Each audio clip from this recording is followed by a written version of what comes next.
Hello, everyone. Thank you for tuning in to Informed in 5. Today's guest is Cindy Augustine. She is the project director of the RSA PTI Independent Futures That Work.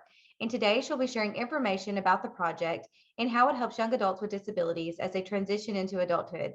Thank you so much for joining me today, Cindy. Thank you. It's great to be here.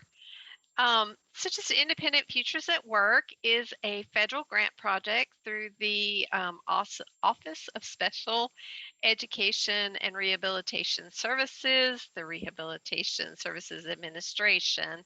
And it is a grant that is led by the Alabama Parent Education Center, but we partner with 5 other states, PTIs, which is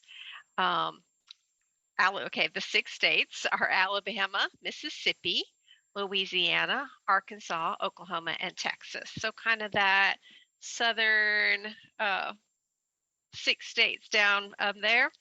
And we work together to provide information for young students, young adults who are transitioning from the entitlement system, if you will, of special education into the eligibility services of young adulthood and adulthood, and the information that they need in order to make as successful a transition as they can. So we are in the process of creating an online resource library that is housed on our project website, which is independentfuturesthatwork.com. We'll have information there. And as well, our 6 states PTIs also have a project webpage where more state-specific information is located. So for example, in Mississippi, Mississippi's PTI has a page that lists all very specific to Mississippi information. About Mississippi's independent living and VR, which are the 2 focal areas of our grant project, is learning more about vocational rehabilitation and independent living, and how to be able to you'll see throughout, if you visit our website, you'll see we look at live, learn, and work independently. That's in our logo. It's how our resources are organized on our webpage, because what we want for youth and young adults with disabilities is for them to the maximum extent possible, live, work, and learn as independently as possible. And so things like we've done some communication tip sheets already. We just posted a tip sheet on information about the Workforce Innovations and Opportunity Act, or WIOA as we call it. Just some basic information about what is that law, and then if you wanted more information, where you could go look to find it. So we have some project developed information that's out there. And then we also have national resources.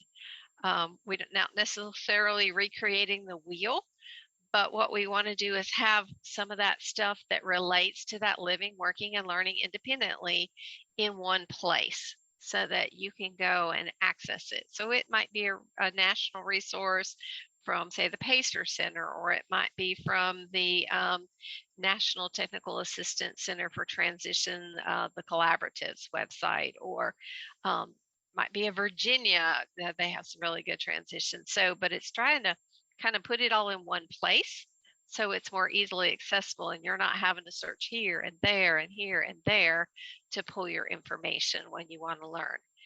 In addition, of course, COVID, like everything else, has thrown a little kink in our training, but we are going to be, we spent the first year kind of ramping up, getting our website, our social media all up and running, and now we're in the beginning of year 2. And so we are going to be starting to do some trainings around some of these information. What we did was we had all our states pull together committees, advisory committees, and we kind of identify what resources were out there and then where our gap areas were. For instance, we found that learning how to communicate with professionals, there just wasn't a whole lot of information within each state that we could identify. So we created those ourselves. We're also looking, there wasn't a lot of specific information written at an easily understood level for information about the different laws that affect youth and young adults with disabilities. So we're trying to do some tip sheets, and then we'll try to expand on those with some trainings. One of the areas, we've done some tip sheets on communicating by email and through text and on social media. Some of those kinds of things that, sometimes we think we all know how to do it, and then you get that email that's just crazy, or that social media post, and you're thinking, oh, you might not want to do that.